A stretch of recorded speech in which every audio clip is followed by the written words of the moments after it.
Good morning and welcome to Fire in the Belly. Today we have myself, Mighty Pete, and we're joined by the Jacqui Taaffe. Good morning, Jacqui. Good morning, Pete. A pleasure to be here. Oh, listen, it's an absolute job. We have obviously had a bit of a chin wag before we even started here. It's kind of going right. We actually have to start properly here, just for people at home so they know. Jacqui, give us an overview. Who are you? What are you doing? Where are you from? I'm Jacqui Taaffe, or that's the name I was given when I was born. So I'm Jacqui Taaffe, and I suppose for business purposes, I call myself JT Coaching, and I'm a life and mindset coach. But that really doesn't put what I am. I sit with people. I have very down to earth, meaningful conversations, and within those conversations, something quite magical occurs. And so people leave normally when we finish our conversations, and they don't actually leave with anything different because they've entered the room with everything they need. But what they leave with is this incredible awareness that, wow, I've got this. So I love that because we are here and we're already perfect. It is often a distraction to strive to look for something, to get. It is there. It's about putting a light on it and awakening that magic within each of us, and we all have it. Isn't it bizarre? Like, and that for you comes from a conversation, right? Yeah, absolutely. And I just love, it's like you nearly can see it. It's you just see, I call it the light bulb moment, or the switch, or all of a sudden it's just like a turn, it's like a swing, and you can sense it, there's a silence, and whoa, and you know, and you go, wow, and this is exciting, because I know myself, when this occurs, that's it. You don't go back. Nothing ever looks the same. Nothing ever is the same. And you have now started on this incredible journey of looking at stuff, looking at life, looking at everything in a completely different way. And yeah, it's incredible. It's incredible where it has brought me. And so I love that. You cannot put a price on that work. You cannot put a value on that transformation. And I love what I do because that happened for me. And for me to sit and not share that with someone else, well, then I'm not doing what I'm meant to do. And I found my purpose. You know, at 52 years of age, February, I shouldn't have said that publicly. I am standing in my purpose. This is what I was designed to do. And I know that. And it is that trust piece, that I trust, that I listen, and I really tune into that part of me who will always guide me right, I just need to trust. I need to push at times and moments my brave pants on and just say, I have to trust and listen and get still. And it's in that stillness, all this wonderful information and power for everybody comes. But it's about getting still and trusting that within yourself. And within that, you use transformation and incredible things occur. And it is around helping people or directing people or encouraging them to look at that, And I love that. It's that whole piece. So, yeah, I just love it. What can I say? When you talk about your purpose, can you be specific there? I mean, is it the listening part? Is it the taking time? What part is it that you see as your purpose? My purpose is to provide that space, or to create that space for that moment to occur. I'm simply a facilitator of it. And I trust in the process, and every client I work with and every individual I talk to and every person I talk to has 110% or 40% everything they need within them. And I simply facilitate that space for them to see the magic that I see in them. You know, there was a time I didn't see even the magic in me. So I get that. And you can tell, I mean, you're sort of smile ear to ear when you talk. You've got joy, you've got energy in your voice. It's beautiful. Thank you. Thank you. Because I mean it. It is that kind of it's just wonderful. You know, that's a sense of a description of it, but that actually doesn't really you got to get in here now to see it, you know, to really feel it. And you go, yes, that's where that power comes. And that's what you want for others. That's what I want for others, to get a glimmer. Once you've got the glimmer, that's all you need, is that tiny little bit, boom. Because it has to come in. Eventually it just the light keeps coming. It's yeah, I love it. What gives that space the power? I mean, what is it that, you know, we all have so much time in the day and we have everything else going on and all that, but why is it so special, that bit with you? I think I created a space where I get it. I think clients know when they sit with me or they do Zoom with me, they know I get it. I've been there. I bring great empathy. Actually, yeah, the empathy is sort of, oh my God, you know. And then, like, to listen, to really, really, really intently listen and give somebody that space. That is precious, rather than being off, you know, as they're less talking, you're off thinking about working out the shopping list for later on, or to really listen and give them that space and hear them. That's what creates, it's a combination of all of those things that then this magic really appears. It is magical, because you can't see literally the brain or the mind, the neurons, but they're shooting. You can see it, you know, and you go, wow, a new pathway has just appeared or occurred. Boom, you've done it. I love it. So, yeah. You mentioned two types there, and I'm curious, how would you compare or how would you contrast between listening and hearing? How do I contrast listening and hearing? Something I haven't thought about. Listening, I would put, hearing's kind of just, hearing's hearing. Now that you say, you know, that hearing's hearing, we all hear stuff. I hear stuff, we hear now, boom, boom, boom, boom. Listening is really, really listening at a level where you're getting so attuned to what the person is saying. You're taking in everything. You know, within the listening, within the sentences, within the language, there's little signs, little signals that say, you know, little giveaways. And so, you know, we can hear, and we hear every day. We hear as we go everywhere, and there's noise all around us. So we hear. But to listen is a gift, to really listen. And it's a gift. It's a gift. And when someone is listened to, they know it. You don't have to tell them. They instinctively, at their very core, know. Like, I know that you're listening to me right now. So that is the difference between hearing and listening. That's something I didn't dissect, but that's how hearing is hearing. Yeah, fine, blah, blah, blah, blah, blah, blah, blah. And you might catch a couple of words off someone saying, what did they say? Or did they say something interesting that bang, get your attention okay for a minute?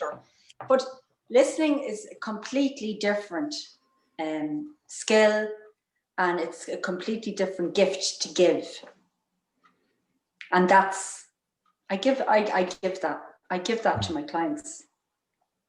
And I give them a space where they can say anything without fear of anything being discussed. Trust, confidentiality is key. And it is about that. It is about that relationship. It is about their trust. It is about that rapport that they have, that they can sit with me and say, well, I can say this. and I'm not going to be questioned, or I'm not. They're free to say what they want, and that's where that happens. Do you feel heard?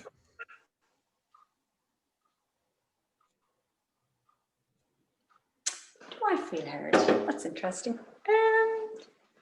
I think I feel heard, yeah, when I'm in environments or with people, and if I have something of value to say, I think they will hear me.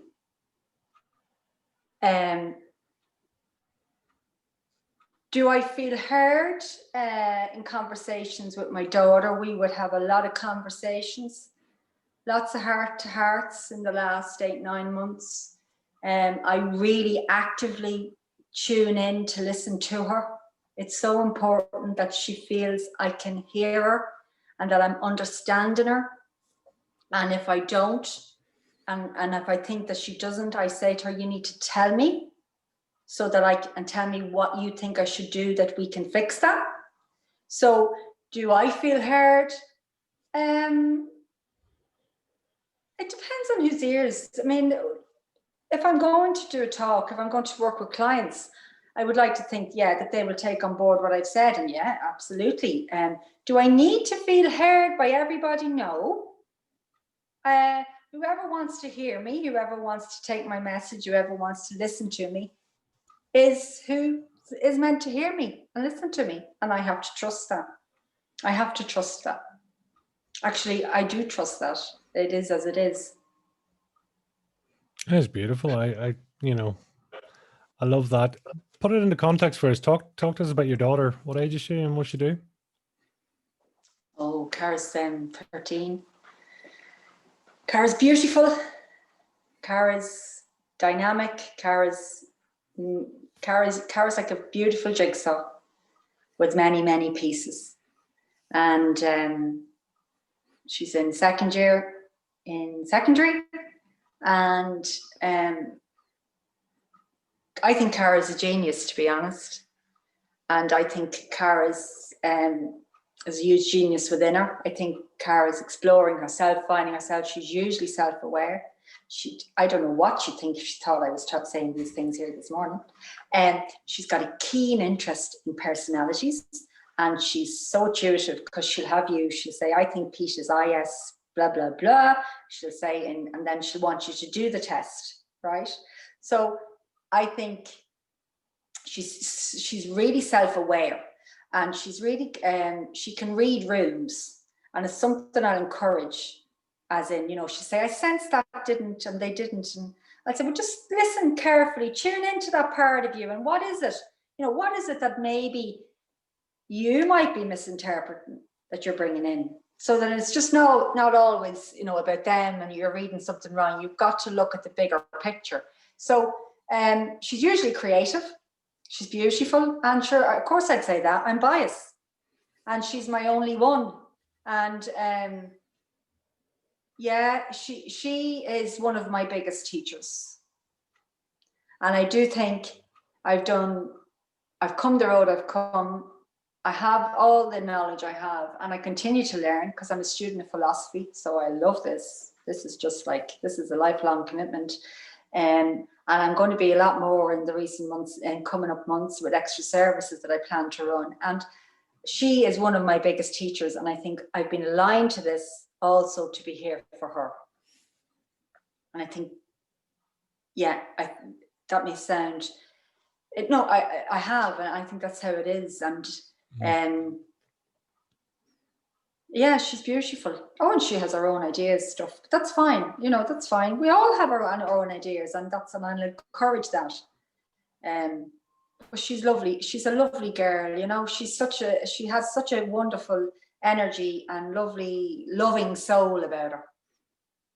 She's so kind and loyal. Loyal is all. She's so loyal. And friendship, that's so important. I said to her, you can, on all social media, you can so-called hundreds of friends. If you find a handful of friends in your life, you are doing well. And that loyalty will stand to you. And she's so loyal. So she's your friend. She'll stand up for you now. She'll get into trouble, actually, standing up for you. But at times, then she won't stand up for herself. So it's funny.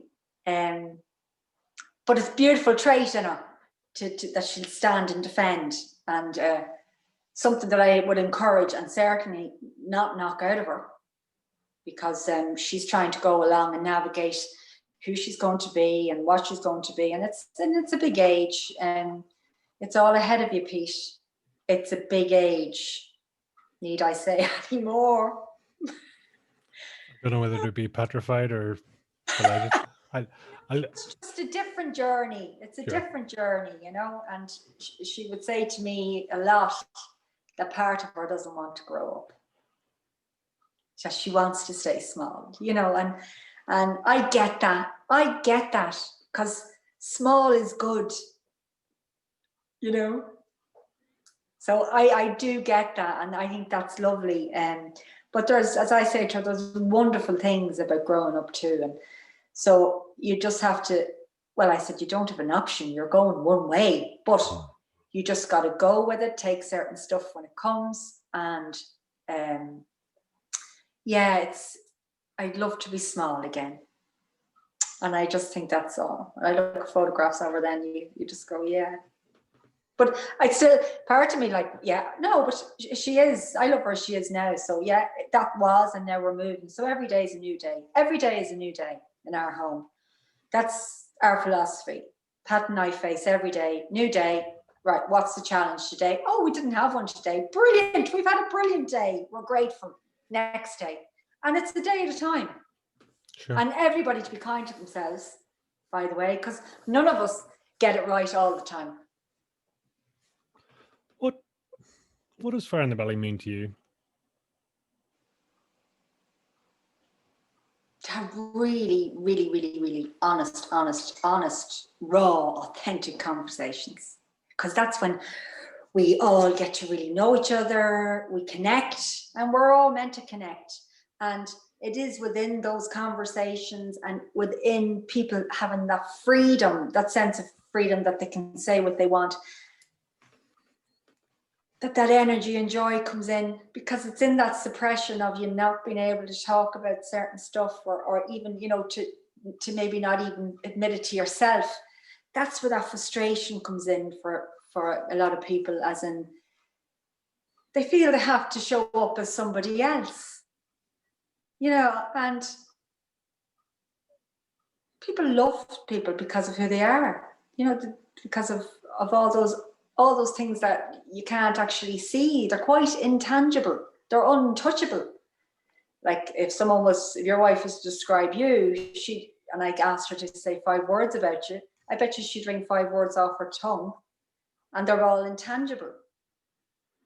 And she'd encapsulate who Pete is.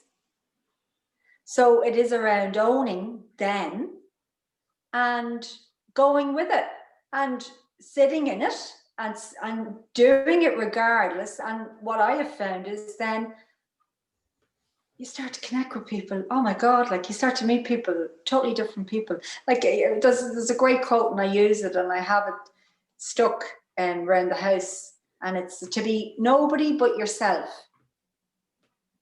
in a world which is doing its very best day and night to make you everybody else means to fight the hardest battle any human being can fight and never stop fighting. So be yourself. Because people know when you're yourself. They connect with you at a different level and they go, do you know what? She's just, aren't they just lovely? You know, you'll hear that. Did you meet them? And they love that. There's nothing, they know it. They know it. And they just are instinctively know. So be yourself. And those who are meant to be with you will find you. And those who don't, won't. And you know what? That's okay. So I love that. That is something I'd say to myself every day. Yeah, I love that. One of my gentle reminders, because I like to gently remind people. Do you talk to yourself? Do I talk to myself? I never stop talking to myself. Oh my, yeah. Oh my Lord, like constant do this. It's that awareness piece too, you know, to watch stuff that comes in that doesn't serve you, you know, like today, sure, why would you do that? Why would you do that podcast with Pete Longton? Who did you, and you just go, yeah, okay, thanks very much. You know, that may have worked a long time ago, but that's not working now. I'm not that person. That's actually not true. Yeah, so that's constant. It's a constant navigation. It's a constant managing, regulating. I'm all about regulating it and switching it. And the more you do it and the more attention you give to it, the lesser that volume of noise to prevent you and hold you in reduces down, and a different volume or conversation or thoughts come in, and it does get easier, but it's always there at some stage, kind of, I don't know whether yeah, and I would at times say to myself, now that's it, Jacqui, now we're not having that. So I would talk to myself, and sometimes I forget because I talk out loud, and then Pat would say, did you say, are you talking to yourself now? You're talking to me. So I'm talking to myself. So yes. And I think it is that part, that conversation to say to people, that's okay. You know, to be aware that's the way it is. But it's how we manage, it's how we take control of it, regulate it, and to know that it's a choice that we can choose, we can choose our thoughts. You know, I put it in one of my blogs. It's, you are not your thoughts. I mean, wow. Do you know what I mean? You're not, regardless of what that is. You're not it. You're only it if you believe it and go with it. If you believe it as fact, but if you question it and make a decision, a quality choice, always quality. Go for quality, because that's going to give you peace of mind. That's going to give you calm, and that's going to move you forward and support you and help you. And that's what it's all about, is to get people to make quality choices for yourself and choose you in it. You know, always choose you, what's best for you. And it gives peace of mind, and the mind is calm, then the body becomes calm, and you become far more peaceful and calm in yourself. And one of the biggest lessons for me is, and I love it, I don't have to be right anymore. I just love that. I just love it. I just think that's, when that got me, it was boom. It was like, yeah, I don't have to be right anymore. Break that down first, would you please? Write it down. No, break it down first. What do you mean when you say that? You know, it's, you don't have to be right anymore. What could people sort of, how could they understand that? Freedom. I don't have to defend what I'm saying. This is where I'm at. These are my choices. These work best for me. And I'm only here to simply give guidance and direction to others, and they take whatever they wish from it to use, to apply to themselves, because there's not one of us the same. So it's that recognition. So when you don't have to defend your stance, when you don't have to say, well, yeah, but I said, and you said, and you say, no, that's okay. Everybody's entitled to an opinion. Everybody's opinion is of equal value.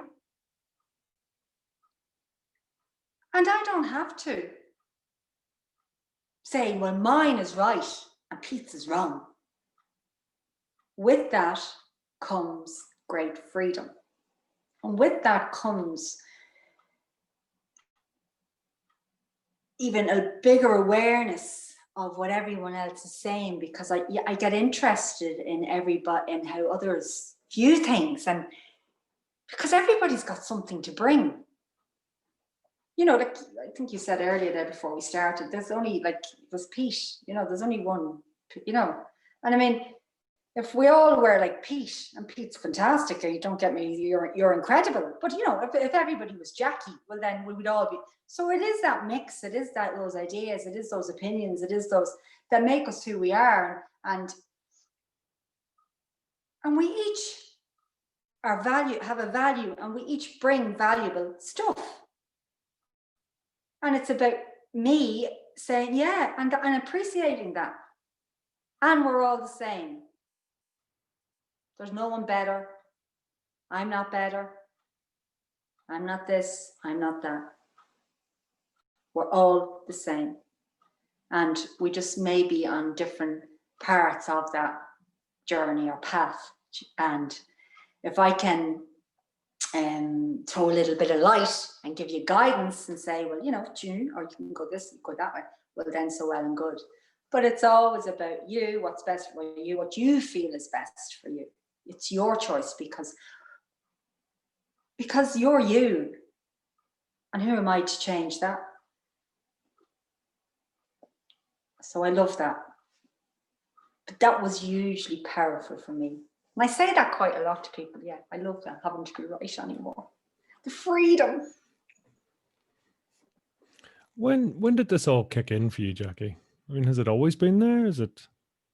Yeah, it has. It probably has always been there, Pete. I suppose different time, different generations, different conversation. Definitely the intuition, the intuitive part of me has always been there. Yeah, without a doubt. I'd scan a room. I'd know.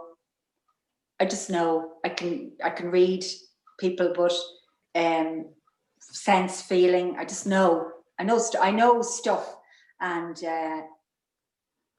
but it not being. It wasn't encouraged. It's just different times. It's only as I've got older and I've really started to tune in and trust myself, and you're probably talking late part of 2010 into 2011, and the training then I got, and a combination of a lot of stuff, I started to tune back into that part of me that always guides me, that will always put me in the direction I am meant to go. That's right for me. And more I do it, the better I get. I know, I just, you know, and that's not, I don't say that in an arrogant state. I say that as in, it's just like a muscle. I trust it. I know it. I don't doubt it. I don't question it. Yeah, no, that's right. Boom, boom. So it's fine. And I go, and it's like a snowball. It's just going. And so all the time I do get better. But I trust. It's trust. I trust myself, and I must trust myself, because if I don't trust myself, well, then I look outside of myself, get everybody else's opinion. Hold on, I need to trust myself. And still, you'll always get guidance. You've got great people around you. I'm lucky to have great people around me. But you must instinctively, your decision, your choices must be finally yours. So it must feel right for you. It has to feel right for me. And then I trust. And it's great. It's great. I love it. And then I meet people like you, and I keep meeting people like this, and I keep having these wonderful conversations. And so because of that energy, you then start to attract all those people into your life. I'm curious, you've used a couple of different, so you talk, about I, and then you talk about myself, and you talk about a guide, a purpose, sort of trusting, and that's sort of whatever that is for you, that divinity, that spirit, whatever. And then there's me. So you use slightly different. Is there anything to that? Does that make sense? Well, it's probably the I is the I, because the I is you. It's constant, as I call it. It's the part that's never changing. So it's the I. Is the I the true you? Oh, the I is constant changing. It's the I that appeared here. I won't give you the date and time. You don't want to know the year, really, though I gave my age away earlier. Not that I care what age I am. It's a great day I'm here. So So it's the I that's ever changing, is that one. It's the constant, and it's still there. So you'd hear a lot of people saying throughout their lives, sure, I still feel 18. Like, what is that? What is that? That's the I that's never changing. And then the myself is me looking in then, because I'm separate. I can look, the observer part of me, whereby I've gained the capacity to separate and stand outside myself and look back in at situations. And that's usually powerful, to be able to observe yourself, watch yourself. And what it does is it lifts you out of all your clutter, all these emotions and rubbish and stuff, thoughts you tell yourself. And you can look at stuff objectively and quite clinically, and make informed and quality choices and decisions. So yeah, there's a mix of I, myself, me. There's lots of different parts to me, or you can see different parts of me if you look from different angles. And I love that. I love that whole piece. And that we all have got that. We've all got that. Like, it's, so to be able to do that, to be able to separate and say, well, right, that's it. And, oh, let's look at it. And I'm very visual, so I'll do colours, you know, so I'll say, put a colour on it. You know, is it, what's it like? Is it a shape? Is it a this? Is it that? And put a context on it that you have it, because it's great, because you can visualize stuff quite quickly then. For me, anyway, the mental images come quite quickly. Link that back in for us, would you, in terms, because you talked about reading a room, and I find that quite fascinating. You know, right, really, I can quickly kind of get a vibe and from people. You say vibe. Do you see something? Is it just a sense? Is it a feeling? The sense. Okay. It's a feeling. The sense. It's a feeling. It's a knowing. I know. I just know. You know, and everybody is where they are, and everybody's doing the best. All of us are doing the best with what we can do. But there's a knowing. I have a knowing. But it is about saying you have that knowing. Do you know what I mean? Rather than, and encouraging the younger generation. Well, if you know, that's it. Imagine if I'd have been told at that age, at 13, but you know now where I'd be now. Do you know what I mean? I know that thought process is a complete waste of time, because I'm delighted where I am now. I'm delighted you and I are here today. We're talking, we're chatting. But imagine to encourage your children to say, you knew that, tune into that. What is that? See what that is, and really get them to explore. Well, in that moment, what is it that they're feeling? Where is it coming from? Blah, blah, blah, boom, boom. We've got magic going on here. Like, I mean, we've all got this. We've all got this. That's why I do what I do. I educate and direct, and let's look at that. Let's go. Come on. You've got it. And it's wonderful to see that change and that shift. And yeah, it's priceless, really. And it's, you know, the world, it's great. It's great when you can embrace it in that way. When you take life like that and just, yeah, do you know what? Okay, I said this morning to somebody on the call, I've got to put my brave pants on. And I wasn't talking about you, funny enough, this morning. It was something else. And I said, I know they laughed. They went, what? And I went, yeah, I've got to put my brave pants on, because, you know, there's fear, this comes in, all this stuff comes in. And then I go, okay, let's look. Oh, and that's where I come in and stand back and go, I'm not going there. I'm not feeding into that fear. You're not doing that. I am not. I'm doing what's best for me. And, you know, this is what I'm meant to do. There is a reason, and I'm going to trust, and I'm going to allow that go out and just see what comes back, who comes into my life. And I do it with good intention and loving intention. And I can't go wrong if my intention is love and kindness, because that's all it is. I'm not into anything else. I don't want to get into anything else. Meet people like that And yeah, your life changes. You just meet people with kindness. That's it. Do people get you? Don't know. I'm sure. I don't know. I never put much thought into that. It's like I'm sure some do. You have to ask some of my clients that. I put up a lovely testimonial yesterday from one. Does it matter if some don't? No, that's okay. That's where they're at. But I can't change who I am. If I start to change who I am, I now bring in a frustration, a suppression. Oh, here I go. You know that feeling that, you hear people saying, it's just, it's a feeling. And that's the suppression. That's the suppression of pushing down what actually, that's your true self coming through saying, hello, I'm a bit tired being down here now. It's time I want to come out. It's time I want to, if you come to a point in your career, you want to leave your life crossroads, whatever that is your soul or your inner intelligence calling you, saying, hello, I'm here now. Let's do this. And it is around embracing that, actually holding on to it and going, okay, let's do this. Oh my God, hell of a ride, but let's do it. Yeah, because you can't do regrets. I can't do regrets. There's something wrong. I can't look back and regret. Like, regrets are a choice. It's perception, right?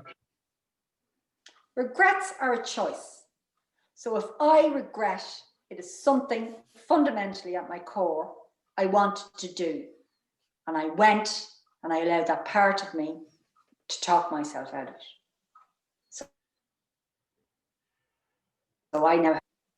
So I choose not to have regrets, but that means you have to grab hold tight now, because you don't know where you don't know where this is going. So you have to trust. So all I can trust is if my intention is kind, genuine, it comes from a place of love, but that's really all that can return. And after that, to invest any other energy or thought process beyond that is a waste of my energy and time.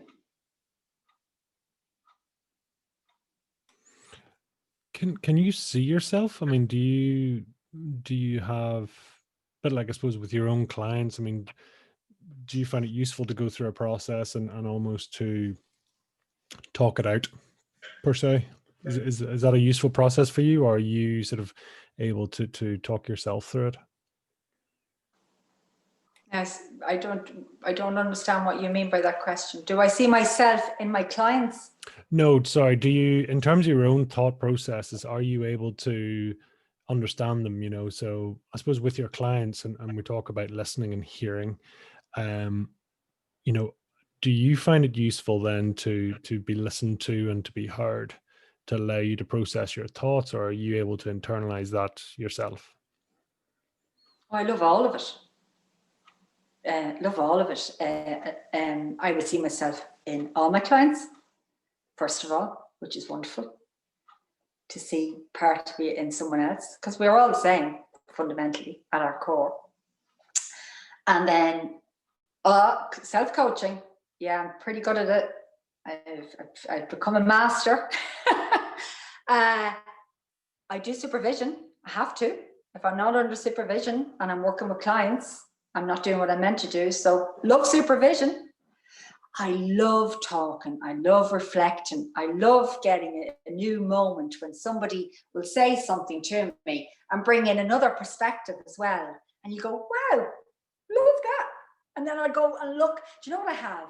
I've just a huge curiosity. And I love that.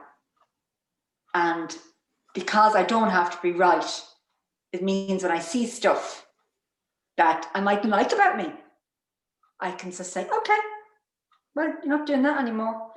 Not take it personal and shift it and be better and do better. Because once I know better, I have to do better. Because if I don't, well, then I've just made a choice not to be better. So that curiosity has brought me that wanting to know more, that wanting to be better, that wanting to do what I do better, to make bigger impact, quicker impact, rapid, to interested in helping people to make rapid transformation at their own pace. But you know, it doesn't take a lot for that bulb to go, that neuron, and boom, you've got that moment, and you don't go back, because I can't go back because I know better. So it's like, yeah, I love that. I love it there, and you can't unknow what you know, right? No. And in the space of a moment, a conversation, something, someone could have said something and mean something. They can't unsay it, and it's out there or whatever, or you can make a connection for them, or the space that you've created allows them just to float the idea and to sort of see how they feel about it. That's life-changing, right? I think so.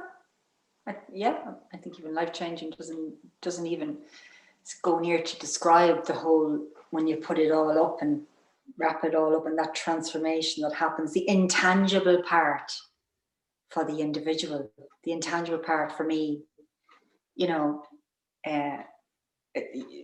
that's why I would use the word magic. There's magic in that.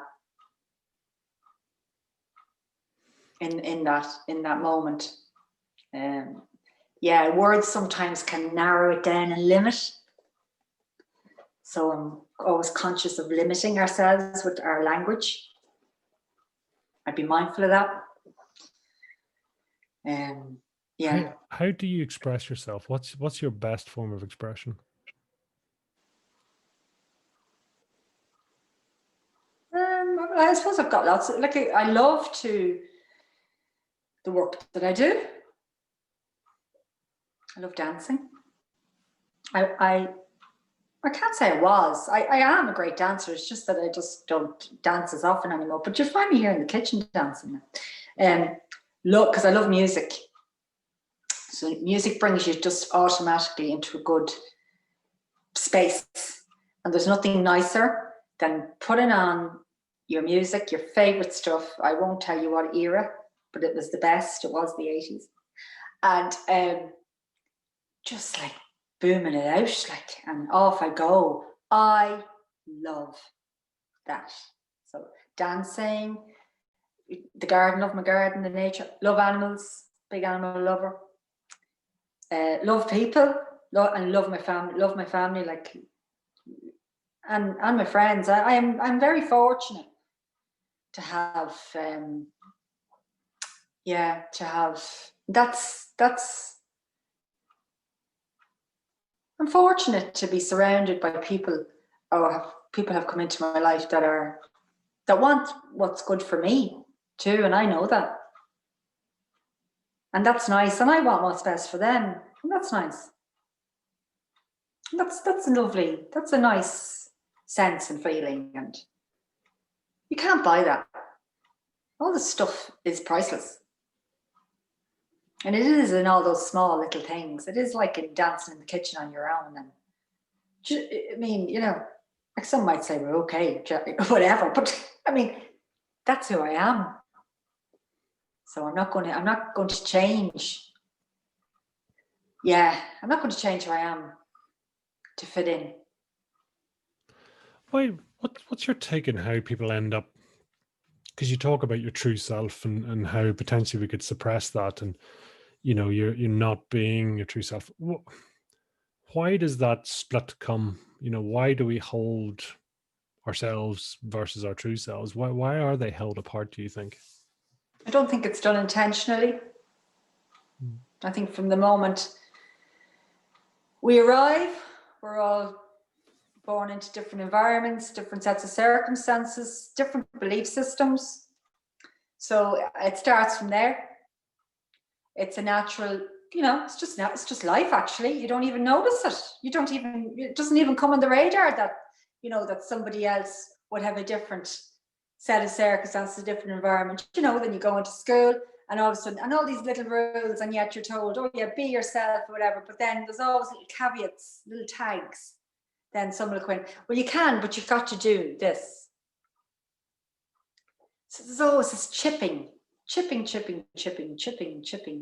and lovely done. And unintentional, maybe done with the best of intentions. And so when we're done with all of that, we've got a big bag of tricks that we carry around now. And it is about unpicking those bags of tricks out, the tricks that don't work for you anymore. The tricks that, it's interesting, you say, what is it like? But you can hear it all the time, well, just, you'll be grand, don't talk about it. Like what is that whole thing around, why is it so hard for people to talk? Why is it? What is it? What is that? Where did that come in the ether, in the belief system whereby, what is that people can't say, do you know what, I'm having a bad day today. I feel, and have a meltdown and cry and be okay. Who said crying was weak? Who said that? And what right is that for you, as opposed to crying is strong from a place of strength? So it's around, standing back, looking in at those things and questioning and seeing things for what they are. Not for what belief we may have attached to that. Or boys don't cry, like this, boys don't cry, but girls cry, and that sort of stuff that's said in the best maybe of intentions, not done with malice, but it's about unpicking, emptying our bag, because in our bag, there we are, right at the bottom, uncluttered. And it's around, right, I'm going to now choose where I'm going with this. I'm going to make quality choices. I'm going to choose. And yeah, I'm not saying, we have to live life, we have to fit in, there's certain things we have to do, but that we don't lose sight of ourselves in it. It's incredible at the moment, and we won't harp on this too long, but we all know we've just gone into level 5, and it's hugely difficult for people. But what's glaringly kind of booming at me is, the fact of being now at home again and took out a routine. But prior to this, isn't it amazing how controlled we were before any of this hit? Our days were mapped out. We had to go there, we had to do this, we had to do. So in actual fact, if we asked ourselves then, well, what amount of control did I have of that day? I wonder how many hours you would have actually had under your own control. So, now we find ourselves having to be more at home, not whatever. So what about looking at this as an opportunity to say, I'm now in control of my whole day. I now can take or make quality choices that work for me. That doesn't mean we won't have our tipping points and we won't have our up and downs. But what we can do is channel parts of that day to make quality choices for us that can benefit us. Because everybody was so busy, slotted. I wonder what amount of control they had. Like, I wonder what amount of control when you look at it. And now we're being given our control back to do what we can do, and we can do a lot with it. We can do a lot of good stuff for ourselves. We can feed ourselves with lots of good reading, listening, tuning into stuff that's going to uplift us, that's going to challenge our thinking, actually, maybe even annoy us and go, God, I don't know whether I like that or not. What about if you said, well, do you know what, I like that. That's going to challenge my thing. It's going to get me to look at that. And do stuff that you love, pick stuff that you if it's cooking or whatever, that does lots of different things, and be deliberate and try and manage that for yourself, and be deliberate in doing it to get you through it, and talk to people. pick up your phone, get nice friends that you love to chat to, that will give you a laugh, and ring them and have a conversation, have a chat, and agree even to do something silly with each other when you ring each other, to have a certain topic of conversation, to challenge you, that you can have a debate, but challenge, do stuff that you go, God, I really enjoyed that. So there's, yeah, I think a lot. But that's good. I love that. Why is there power in connection?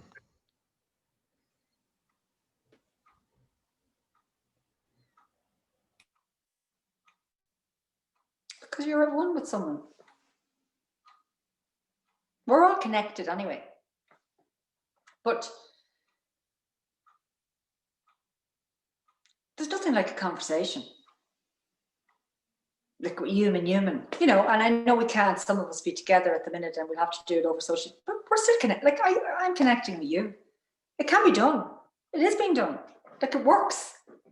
I know it works. So there's something usually powerful, something comforting, something quite humble, and it's like you take it away and you go, you know what, they get me and I get them, and you're not, it takes away that alone piece. You're not alone. And if you're okay to say, do you know what, I do feel a bit alone today, I'm a bit lonely, but I'm going to pick up the phone, as hard as it is, and say to someone, I'm feeling just a bit lonely today. And even that, that person who hears that will be thrilled to sit and have a conversation with you, because fundamentally we just want to help one another. It's around getting over that moment when your head tells you, oh, I couldn't tell someone I'm a little bit lonely at the minute. Oh, I couldn't be seen to. Ooh. And it's about, I'm not going to do that now. I'm going to pick up the phone now. So anybody listening to this, as this goes out, pick up the phone and ring a friend. Say, I'm a bit down.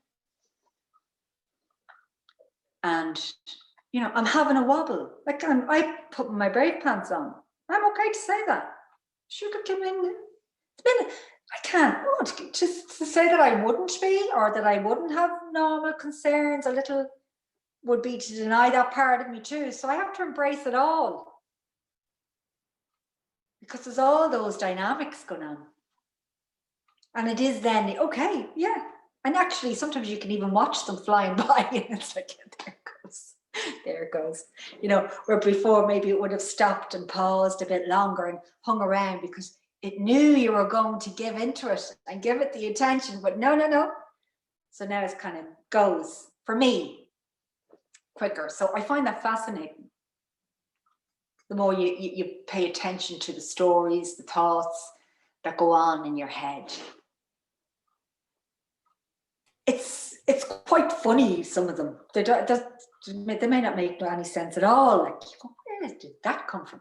But it's fascinating. Yeah, it's fascinating. I love it. I love helping people like that to overcome and be who they're meant to be, and they have everything they need. We're sitting on gold mines, or we're sitting on acres of diamonds, and we don't know it. Yeah, it's good. It's amazing how that's all within us, and as you say, we don't even realize it. It is the acres of diamonds. It's there in front of you, but yet, by coincidence, I was listening to Sadhguru this morning. There was just a video clip, and I find it a fascinating talk, and he was saying, you cannot experience anything outside of yourself. Sadness happens within you. Even what you see, you have to bring inside of you to see it. Your feelings, your emotions, your happiness, your sadness, your memories all have to come from within inside you. And when we talk about like a near-death experience, that's almost when that feeling is potentially taken.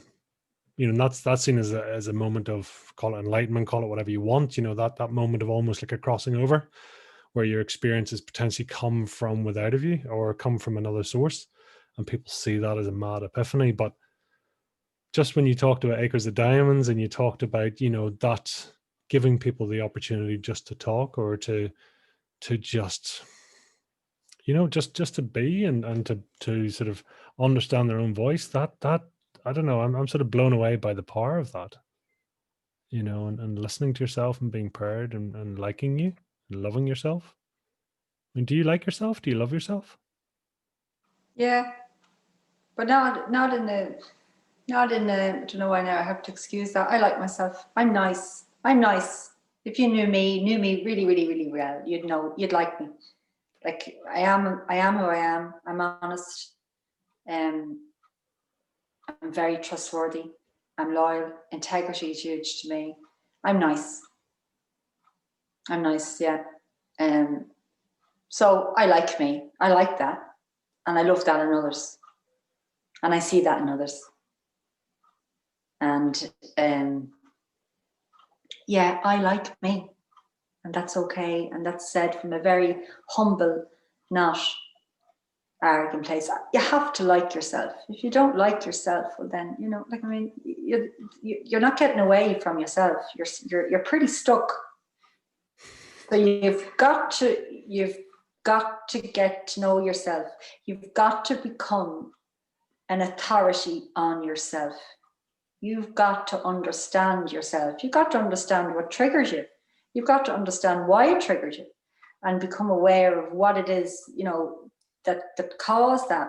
And you have to understand and become authority. And what is it that's important to you? You know, what values are important to you? What makes you happy? And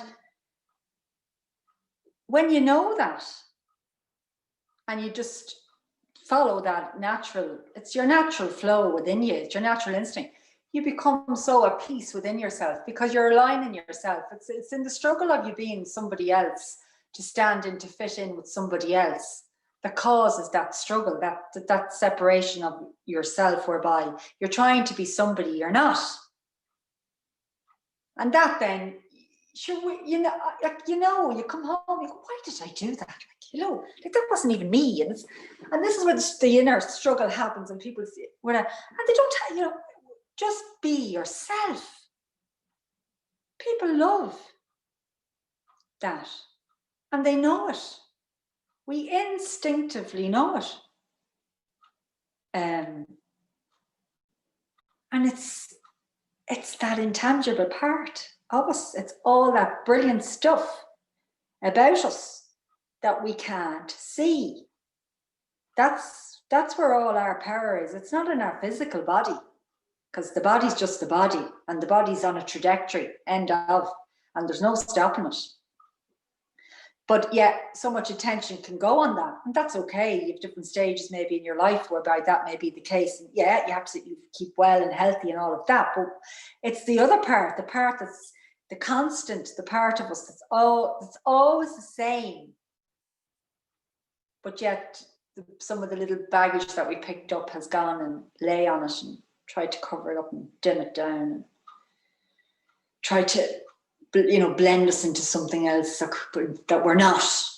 That's where all those struggles are, because it's at the very core, the saying to us, no, telling us that's not right. No. So it's listen to the callings, or as I'd say, listen to the callings of your soul, and trust. Just trust it, and it will guide you to wonderful places. Talk to us about mini Jacqui. What would we have been looking at? Who would we meet? Talk to us about who? Mini Jacqui, when you were young. How many? What age do you want? Wherever you go.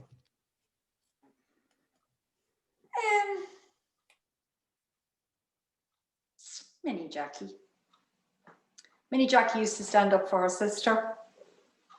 My sister's 5 years older than me, and she's beautiful soul. Cheryl's not well, hasn't been for a very long time.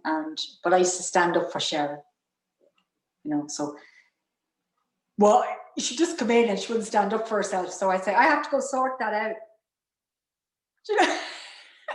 So that would have been mini me, small glasses. I fell down the stairs. I wore glasses, and glasses wearing fashion items, Pete, back then.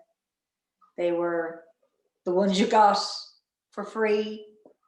I describe them as my Nana Muscori glasses. You are too young to remember Nana Muscori. I know you are.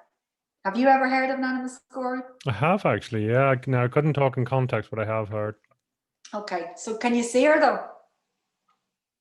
No, not easily. So it's the visual of her because of the glasses that she wore.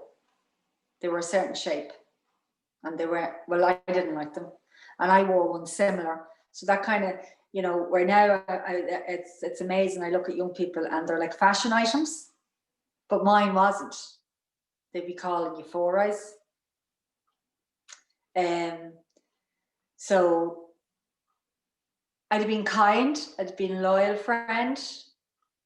I suppose I would have stood in and done a lot of advocacy work. I've always found myself sort of, if I felt somebody was being hard done by, that really annoys, that really gets to the core. I don't like unfairness. I like things to be fair. Age and wisdom has said I can't fix everything. So I just have to channel where I go and make the change and the shift with each person I meet. And then that in itself will go out like a beautiful pebble in the ocean and skim along and ripple effect. So that's all I can do. To try and fix everything would be to frustrate me. I can't do it. So all I can do is be what I can do, and it's around the moment of that I then cause change and impact and effect. And that in itself is usually powerful, because if everybody does that, well, then we've got some ripple effect. So all the time, the power lies within each of us. So the mini-me has come a fair few paths. I won't get into it big time today. I'll just touch on it. I have a book coming out.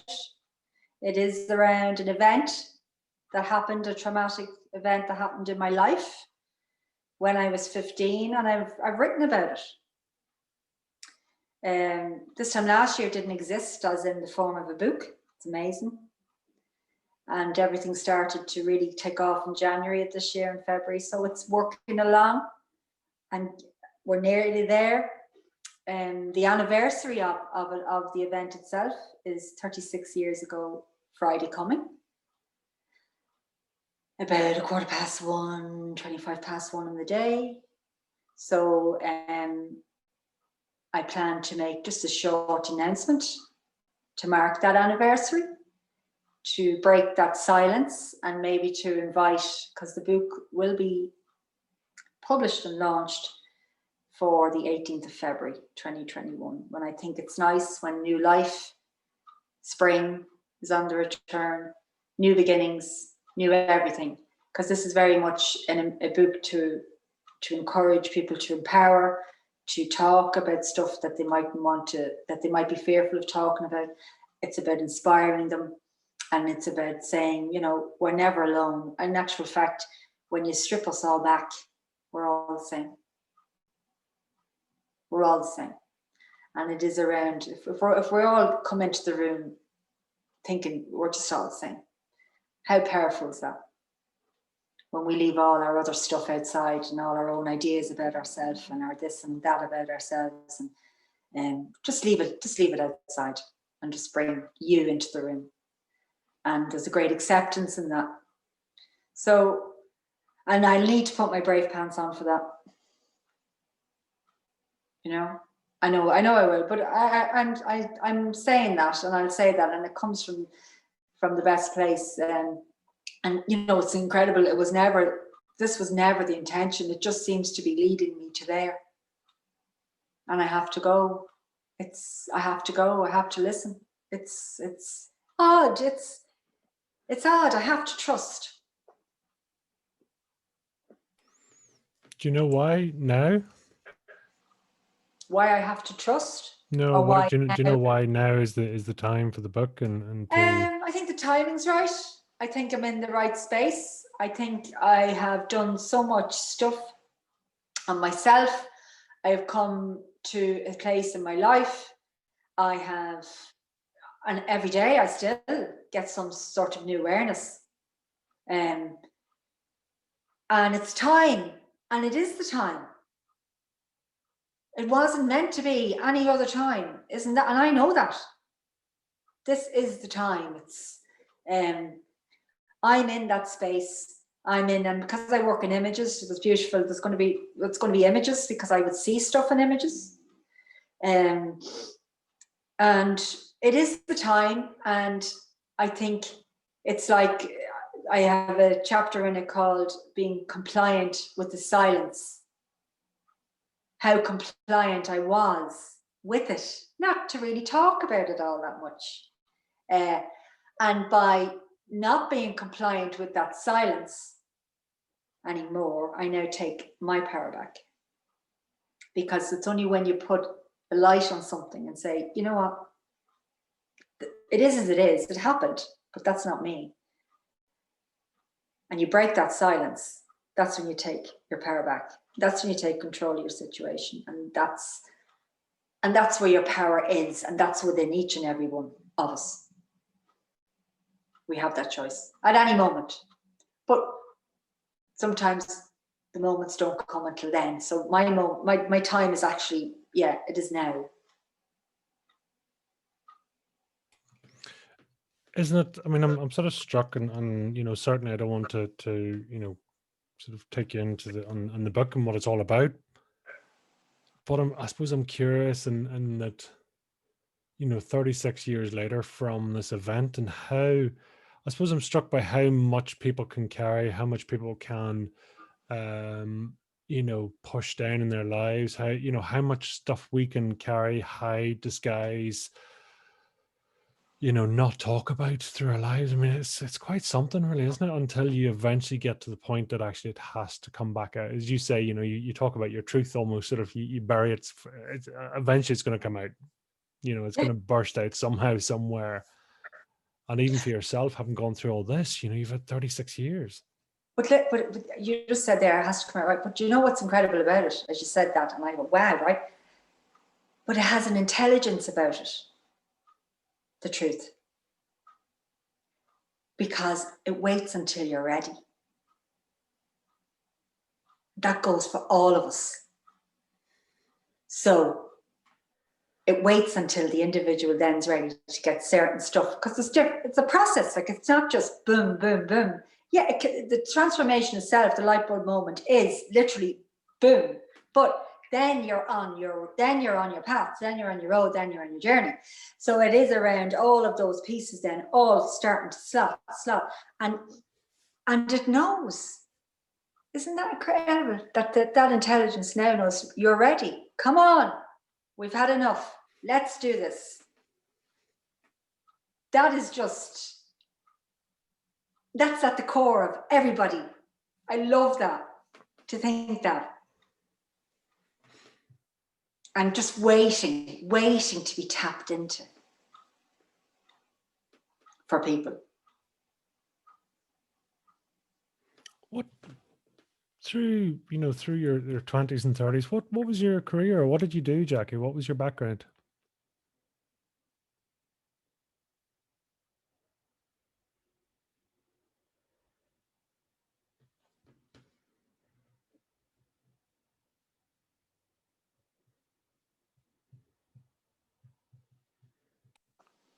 So, Jacqui, give us a bit of background. I mean, in your 20s and 30s, what did you do? What was your background?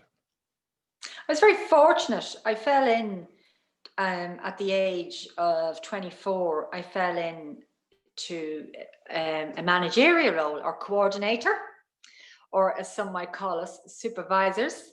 But I oversaw a whole community organisation, and with that, out of that came lots of services, for unemployed, coffee shop, creche, training room, very varied. Would have had a lot of lovely clients coming in the door, wonderful, all age groups, and you'd help them.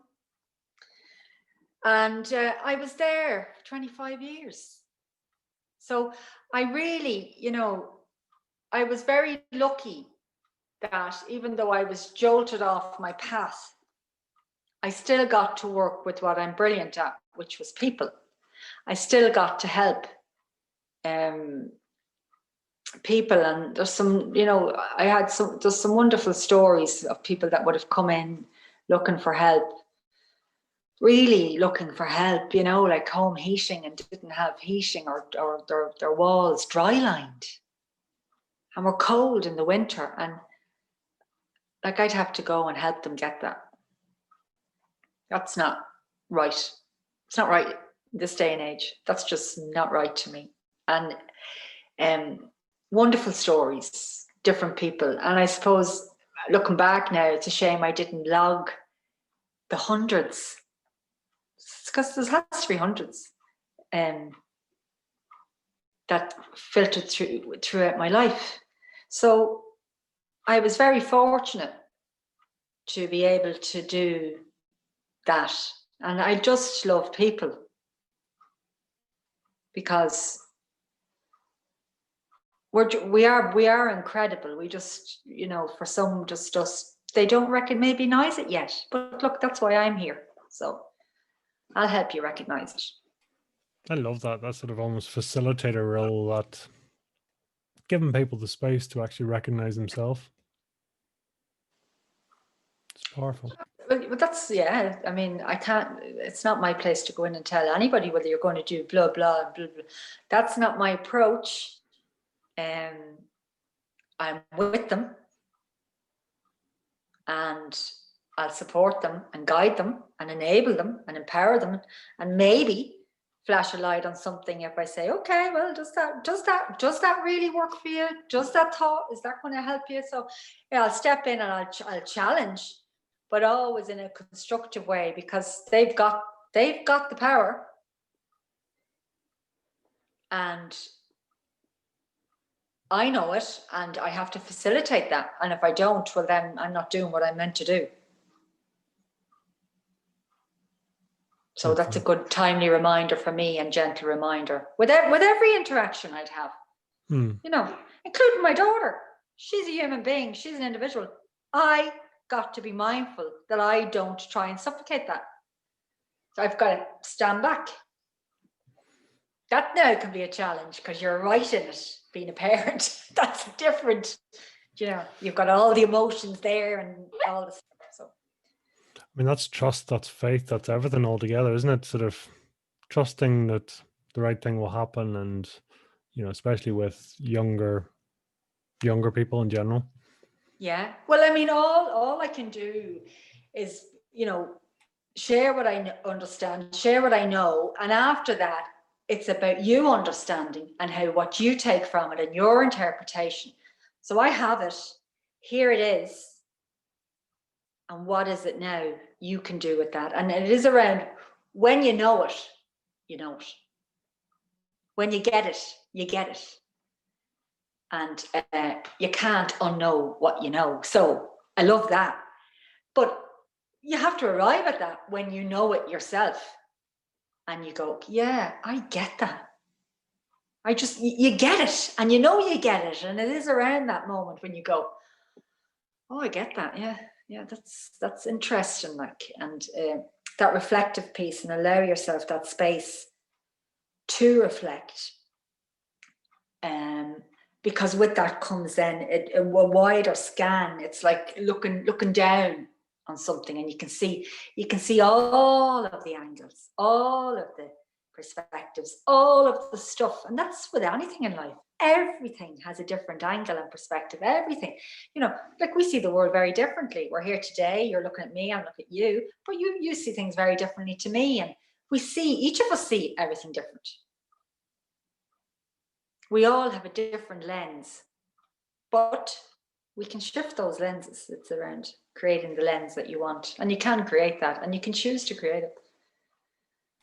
That's what's powerful when you make that choice. Choosing to create, choosing to choose, I suppose, is what I'm hearing. It's usually powerful when you have the right to choose. You mentioned earlier you were listening to a podcast before you came on, and it is around, I mean, I would say to people, to clients, to anyone I talk to, there's only two things you are in control of: your reaction and your response. End of. Think about it. End of. Nothing else. There is nothing else we are in control of. I am not in control of 3 o'clock today. I don't know. I know where I plan to be with the way the day is planned out. But do I know for sure? No, I don't. I haven't a clue. So all we have is now. And we're in control of the two things, which is how we react and how we respond. That's so powerful in itself. Yeah, that's a whole piece of work to sit with. I love that, you see. Just if you sit with that and see where that takes you. And that's it. It is as it is. You mentioned there, I think you were saying 2011, if I heard you correctly, that you trusted, that's a point then you learned to trust yourself, or you accepted to trust yourself. Can I ask what happened around that time, or what triggered that? Space was started to create it. I started to have more time and more space, more time for me, more reflective time. And then, it's running parallel where I am with the training I have, the path I've come, and my understanding, my philosophy and all of that. And a lady that I met at the time who allowed the space for me around what the book is about. And she simply came in, we were talking, and she came in, it was a meeting, and she came in to explain what it is that they did, their project. Because we were going to look at giving them second workers out to projects. That was part of the remit of what I did. And it's only when she started to describe her project that she brought back to me the event of 36 years ago. As in, I just said like tour. And I always remember this. And she remembers it. And we're 10 years on now. I had one of them. Just like that. I had one of them. And then I left it. There was like, I had one of them, yeah. So then I have to go off, you see. This is what I do. I go off and I reflect and I start to think. And then I started to work with that project that they do fabulous work. They're called Dignity for Patients. And I've been in contact with Bernadette for the last 10 years. And that's evolved. And then on top of that is the training I've done. And understanding me and understanding that I'm not any of that. In actual fact, that was nothing to do with me. That could have actually been anybody.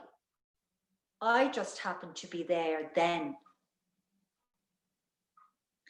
And anything I did carry, I either give it back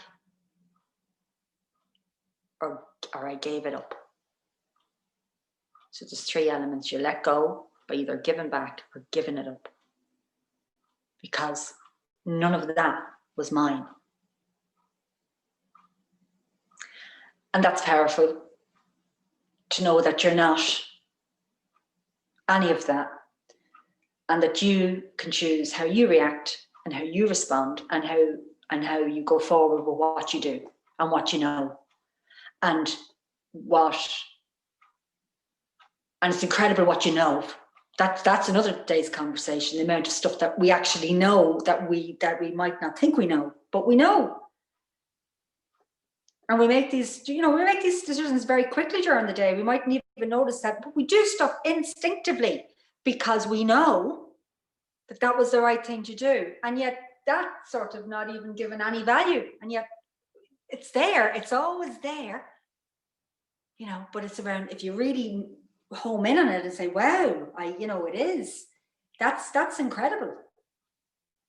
So it's been kind of 10 years. It's boom, boom, boom, and stuff. The universe has kind of sent me stuff and signs and signals to, to stop me and take me out at times. Like to literally stop me, take me from under my feet and smash my arm twice into metal to stop me, to tell me, you didn't listen. I did it a second time because I didn't listen the first time. So I said, oh, I better listen the second time. I couldn't make it up. Like when they took me in the second time, they thought the date on the file was wrong in the hospital to do my arm. And I said, no, I was here 9 months ago. And they said, it's exactly the same break. You've broke the metal. And I broke it clean. And you could imagine, so that to go in and take that out and put in bigger metal. I've got the x-rays, they're brilliant, by the way. They look brilliant, I look like bionic. But, and I said to my husband, I have to listen. This is telling me, no, stop. So I made some big decisions and I left then. I left my career after 25 years in 2018. To do this, right or wrong or indifferent, it's right. My husband's been brilliant, only for him. He's been there, he's constantly there supporting me. And that takes a lot too. And he's lovely because he's quite silent in it all. So he's such a gentleman about it, you know. And if he thought I was talking about it today, what did you say that for? So that's nice. But you got to give recognition where it's deserved, don't you? Absolutely. And you got to tell people that. You got to tell them. And it's important that you tell people that and they know. There's no point in waiting till the very end and trying to rush everything. Say it, you know. If you see something nice, just say it. You know, and you watch the response. Because it's always like, well, what are you looking for? Or, what's that about? Like, what is that about? Like, there's a program in itself that we can't, you know, that, what is that? That is what do they want? Instead of just accepting it and saying, thank you. So I love all that, as you've gathered, Pete. I love it. I love the depth of your thinking and just giving yourself space and time to do that. You know, it's so, so powerful. If you were to summarize your fire in the belly in 1 or 2 words, what would that be? Well, I'm great for inspirational posts because I put them up all the time. But probably one of my very first posts I put up, and I probably stick with that one, is live a life that is truly yours. That's truly in the sense that you own it, that you control it, that you dictate how you live your life every day, every moment, every second. And if you do that, you'll find nothing but peace. That and freedom. It's the freedom. And I love that. So that was one of my very first, I think I've at this stage 200 or 300. And when they come, I just put them up. And I would share others' posts and I credit whoever they are. But when my own come, I do them straight away. Yeah. And live a life that is truly yours was probably one of my first. And that's good. Like, I wouldn't be doing this today if I wasn't honouring that statement. I wouldn't have come on to the show with you. I'd have talked myself out of it. I'd have put myself down. What would I have to say? What would I have to share? Sure, I don't have anything of value. You know, somebody else is better than me. Oh, it's relentless. So it's about managing that self-talk and knowing that we all have it. But when we master it, then the magic happens. And we stand in our own and in our own truth and in our own freedom. And with that comes wonderful people. And that's what I have found so far. Amazing. That's not what I'm saying. Oh, it takes all of these things, effort, a relentless get back up. A relentless resilience. Pick yourself back up and keep going. But it is wonderful. Yeah, it's incredible. I'll use my word that I use a lot, incredible. It's far more than 2 words, but we'll let you away with it. It's like, well, you can fine-tune it to live a life that's truly yours. That's 2 more words, but anyway. Incredible and freedom are the 2 words that stood out for me there, you know. Okay. But Jacqui, tell us, how can people reach out to you, follow you, get in contact with you? What's the best way? So you can direct message me through the website, jacquitaaffe.com. Just go in, follow the links to book a session, or just to message. You can message and we can schedule a short conversation and a chat. And I'm on everything else, Pete. I'm on like Instagram, Twitter, Facebook, LinkedIn. I'm Jacqui Taaffe. And I do love my feed. I do lovely feeds. And I'm okay to say I do lovely feeds, because when I do something, I look and I go, I like that. So when I like it, I post it. And if I don't like it, I won't post it because it doesn't sit with me. So that means I like my stuff. And I'll always get you to think, pause, stop, or give you a thought for the day and get you to, what is it? Get you thinking. Because it's in that mix of the thinking is where your magic is. So that's where you'll find me. And you'll find the book too. The book will be on the website. And my shop, I've got a little shop which I'm transferring onto my website. And I call them My Gentle Reminders. And they're just mugs that I got designed. It's my design. It's my values tree. See my values tree? Oh, beautiful, yeah. Yeah. And your values. Nice. And what it does is it encourages you to stop with your cup and pause and just think something nice to yourself, kind to yourself, jot it down, reflect. What is it you can do for yourself? Because the more you look after yourself, I think I did a post during the week, the more you fill yourself up, the more you have to give. So, to keep emptying yourself, you leave nothing for nobody, never mind yourself. So it is around that self-care piece, to keep filling yourself up so that you can be your best and give to others. Because once you do that, even your energy alone has an effect and an impact on someone else. And when you realize that, that's incredible. Beautiful. Jacqui, thank you for sharing. Thank you for coming on. I have a funny feeling we could talk for hours. And it's a pleasure. Thank you for having me, Pete. No, listen, it's great. You're doing fabulous work. I love you sharing that. And listen, I know it's going to resonate with so many people there, so it's awesome. So thank you for that. And we'll talk again soon. You too. Have a great day, or have an incredible day. I'll talk to you soon. Thank you. Thanks, Pete.